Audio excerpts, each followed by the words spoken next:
akan mempresentasikan materi kami mengenai machine learning. Untuk anggota kelompoknya sendiri ada saya, Trinita Priscilla Barung dengan NIM 2221064.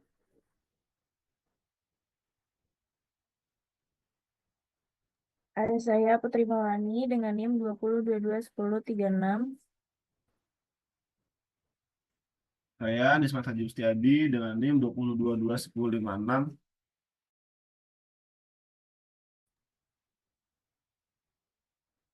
Saya Febrian Haritama dengan NIM 20221065. Oke, untuk outline presentasi kami sendiri itu ada 5. Yang pertama ada pengantar machine learning, yang kedua ada supervised learning, yang ketiga ada unsupervised learning, yang keempat ada algoritma dan teknik dasar, dan yang terakhir ada evaluasi model machine learning.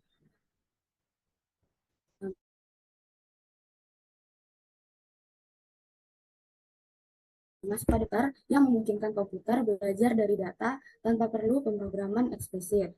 Yang dimana hal ini itu memungkinkan komputer untuk menemukan pola serta membuat keputusan secara mandiri. Nah, hal ini tuh mirip dengan cara bagaimana manusia itu belajar dari pengalamannya.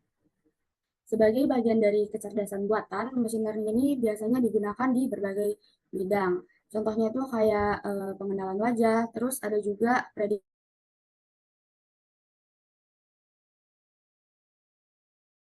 dan model statistik untuk menganalisis data pelatihan, yang dimana algoritmanya ini membangun model untuk membuat prediksi pada data baru dan kemampuan untuk menggeneralisasi dari data pelatihan, yang dimana merupakan kunci keberhasilan dalam machine learning.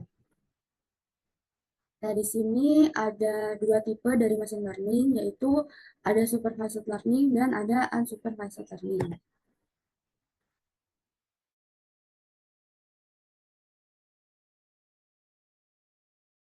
Nah, yang dimana supervised learning ini merupakan pendekatan dalam machine learning yang menggunakan data berlabel untuk melatih algoritma dalam mengklasifikasikan atau memprediksi hasil dengan akurasi yang tinggi.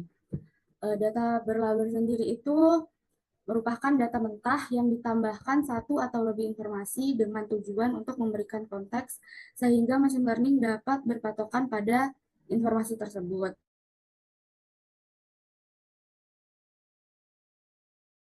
Akurasinya dan terus belajar seiring dengan waktu. Metode supervised ini tuh bisa diibaratkan misalnya kayak guru yang memberi nilai kepada jawaban muridnya, yang dimana kalau misalnya jawaban dari muridnya ini benar, guru ini bisa kasih nilai bagus ke hasil jawaban tersebut. Tapi kalau misalnya jawaban dari muridnya itu salah, gurunya itu bisa ngoreksi mana jawaban dari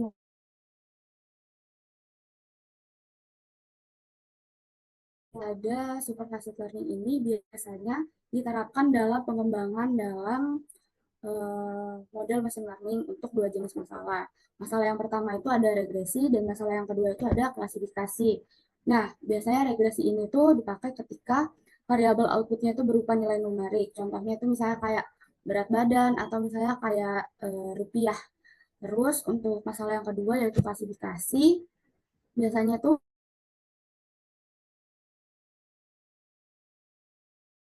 di kayak jenis kelamin dalam suatu kelas atau mungkin warna itu ada hitam, ada warna putih, seperti itu. Masuk dalam contoh penerapan, di sini kelompok kami menggunakan 3 contoh penerapan dalam supervised learning.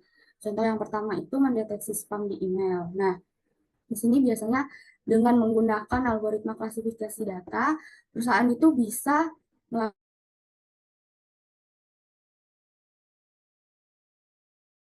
dari itu email sendiri itu bisa secara otomatis akan mendeteksi email yang termasuk dalam spam atau email yang bukan termasuk dalam spam. Contoh yang kedua itu ada analisis sentimen pelanggan, yang dimana biasanya itu digunakan supervised learning, perusahaan itu dapat memilih dan mengklasifikasikan informasi penting yang ada di big data. Misalnya itu kayak perilaku dari konsumen,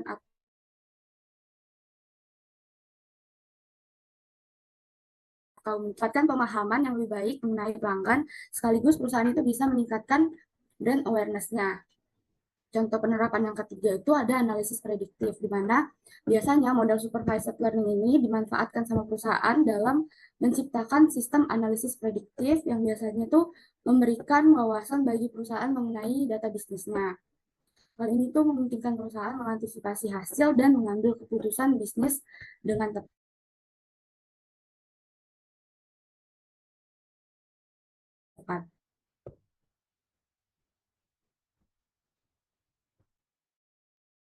Baik, kita akan masuk kepada jenis atau tipe yang kedua dari machine learning. Nah, yang kedua ini adalah unsupervised learning. Unsupervised learning ini apa sih? Unsupervised learning adalah teknik dalam machine learning di mana model atau algoritma itu dilatih menggunakan data yang tidak berlabel atau tidak memiliki target output gitu tertentu. Dengan kata lain, data yang digunakan dalam pelatihan tidak memiliki panduan jawaban yang benar atau dapat untuk dapat dibandingkan kayak gitu. Jadi tujuannya itu apa sih? Kalau misalnya dari unsupervised learning itu tujuannya itu untuk dapat mengidentifikasi pola yang tersembunyi gitu, atau mengelompokkan data berdasarkan karakteristik yang sama yang ada di dalam sebuah data gitu. Nah, teknik ini sangat berguna dalam situasi di mana data itu yang tersedia banyak tapi tidak memiliki label, atau dalam situasi di mana kita tidak tahu pola yang kita cari dalam data gitu. Lalu next.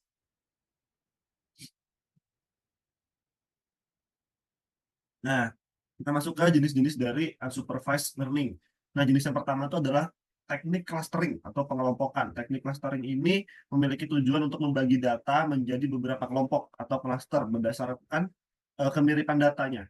Jadi, si algoritmanya ini akan menemukan pola atau struktur untuk mengelompokkan data yang memiliki karakteristik yang serupa. Contoh penerapan itu adalah misalnya kita punya aplikasi galeri foto, di mana kan aplikasi galeri foto itu dia punya tujuan untuk mengolah foto-foto yang ada dalam device kita. Nah, jadi aplikasi ini mengelompokkan kayak gambar-gambar atau foto-foto yang memiliki kesamaan secara visual gitu. Misalnya kayak gambar orang yang sama gitu misalnya, atau gambar dengan background yang sama gitu. Secara tidak langsung si algoritma ini akan mengelompokkan foto-foto yang memiliki karakteristik yang sama, misalnya dengan background yang sama, itu dikelompokkan menjadi satu folder. Nah, seperti itu.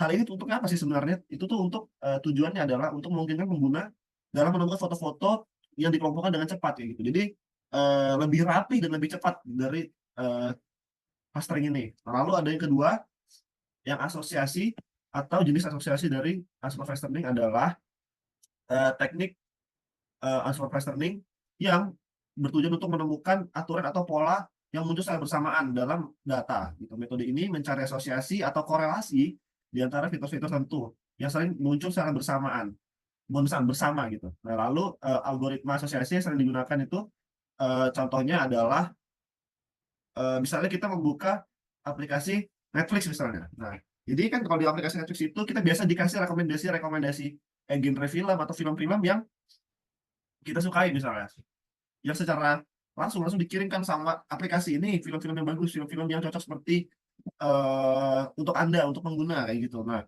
misalnya itu kayak pengguna A suka nih untuk nonton film dengan genre aksi atau action gitu. Nah, lalu ada pengguna B yang juga ternyata suka dengan menonton dengan genre film action juga yang sama. Nah, pasti kan dengan genre film action yang pengguna A dan pengguna B tonton, pasti preferensi filmnya kan beda-beda tuh. Nah, jadi si algoritma ini mengambil atau mengambil preferensi dari pengguna B yang suka nonton film action tertentu seperti ini.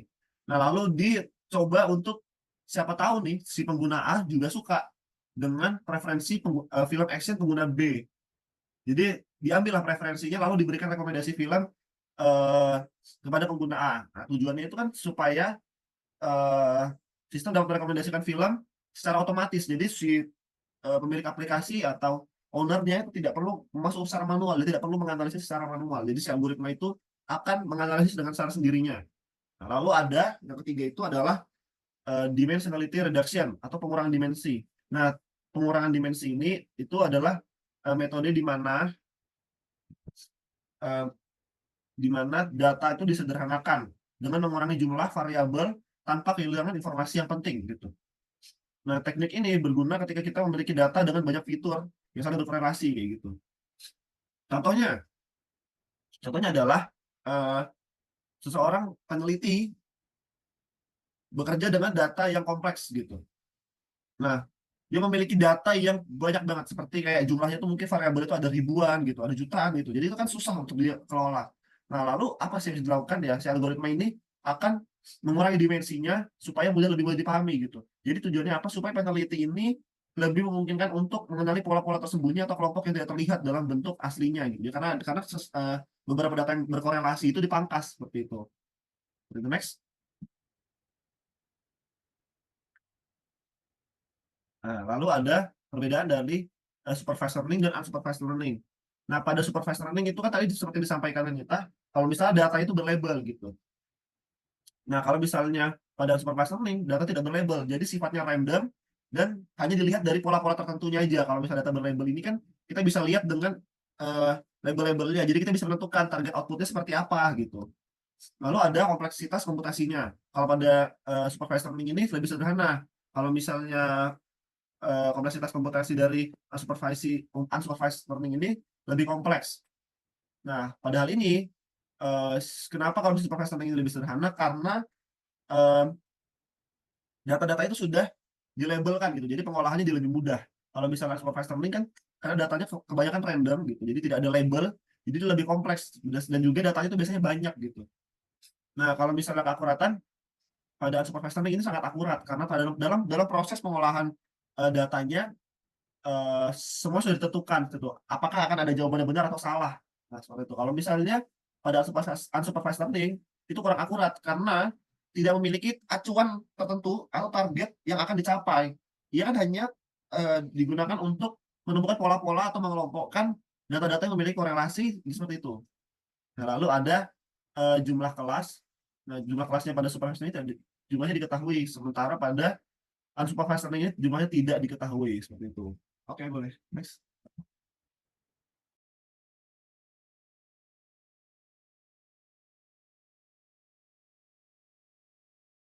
Boleh di next.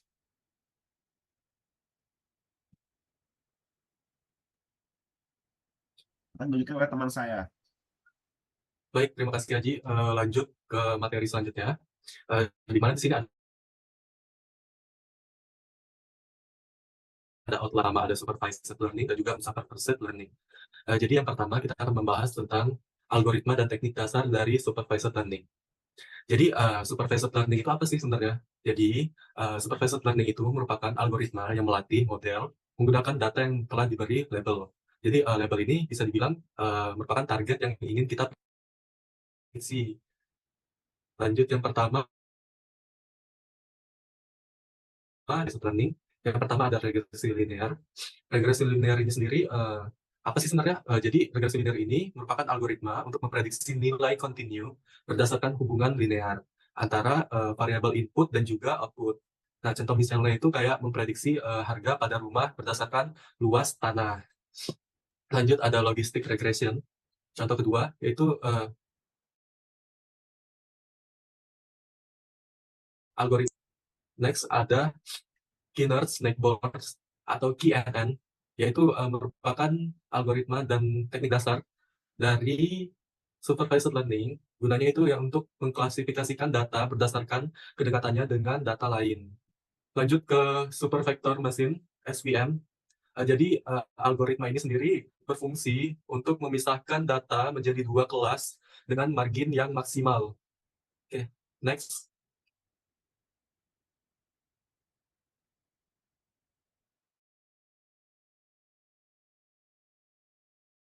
Next. Oke, di sini ada algoritma dan teknik dasar dari unsupervised learning. Nah, jadi unsupervised learning ini berbeda dengan yang sebelumnya, di mana ini merupakan merupakan unsupervised learning yang digunakan ketika data tidak memiliki label. Jadi modelnya ini berusaha. Yang pertama itu ada algoritma dan teknik dasar dari unsupervised learning. Yang pertama ada clustering, key means. Jadi untuk apa sih sebenarnya key means ini? Jadi digunakan biasanya untuk mengelompokkan data yang tidak berlabel menjadi beberapa kelompok berdasarkan kesamaan. Key means ada algoritma clustering yang paling populer seperti yang dijelaskan pada materi sebelumnya yang dibawakan oleh Aji. Nah, lanjut yang kedua ada untuk mengurangi jumlah variabel dalam dataset yang besar. Nah, ini contohnya seperti menggunakan prinsipal komponen analisis PCA tadi untuk mereduksi dari dimensi data yang ada. Lanjut ada hierarchical clustering, yaitu membangun struktur hierarki atau pohon dendrogram. Dendrogram ini sejenis hierarki yang berurutan untuk mengelompokkan data yang dapat digunakan untuk terakhir keempat ada anomaly detection. Jadi anomaly detection ini apa sih sebenarnya? Jadi anomaly detection ini merupakan teknik untuk mendeteksi data yang tidak biasa atau menyimpang dari pola normal. Nah, dan juga anomaly detection ini seringkali digunakan dalam deteksi untuk berbagai macam, yaitu salah satunya penipuan atau pemeliharaan preventif. Oke, next.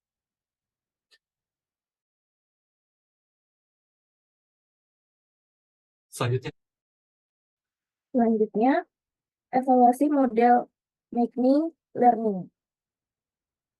Evaluasi model tersebut adalah langkah penting untuk memastikan bahwa model bekerja dengan baik pada data baru dan dapat diandalkan untuk aplikasi dunia nyata, juga untuk mengetahui seberapa baik model kita dalam memberikan hasil yang tepat.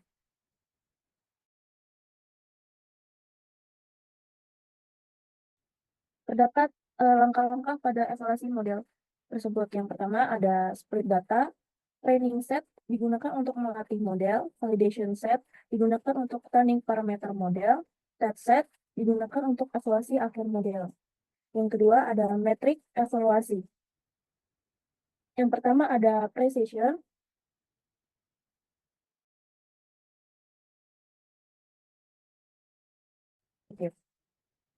Yang kedua ada recall, jumlah true positif dibagi jumlah aktual positif.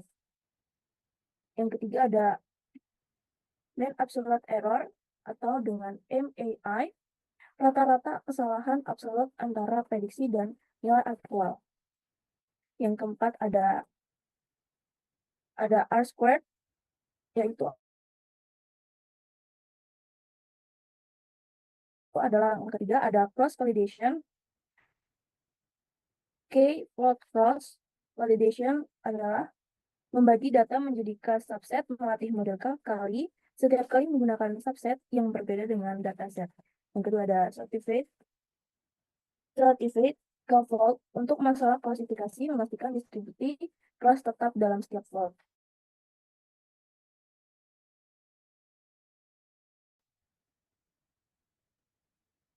Selanjutnya ada confession metric.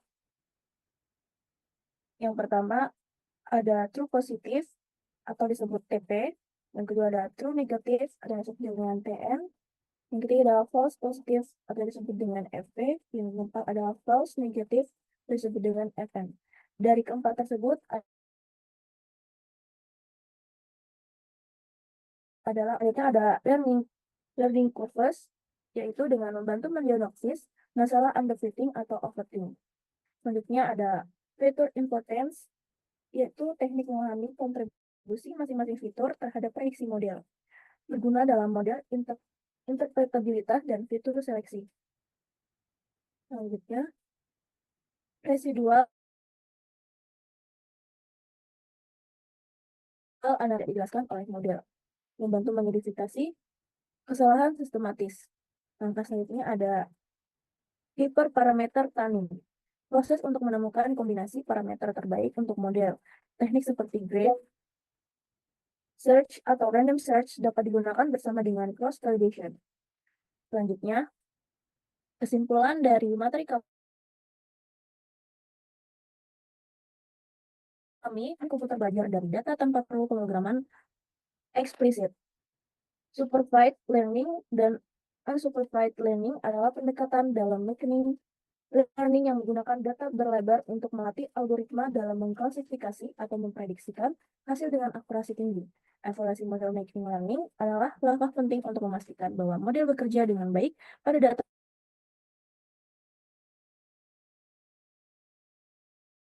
baru jika dapat mengembangkan solusi machine learning yang kuat dan efektif untuk berbagai tantangan dan aplikasi.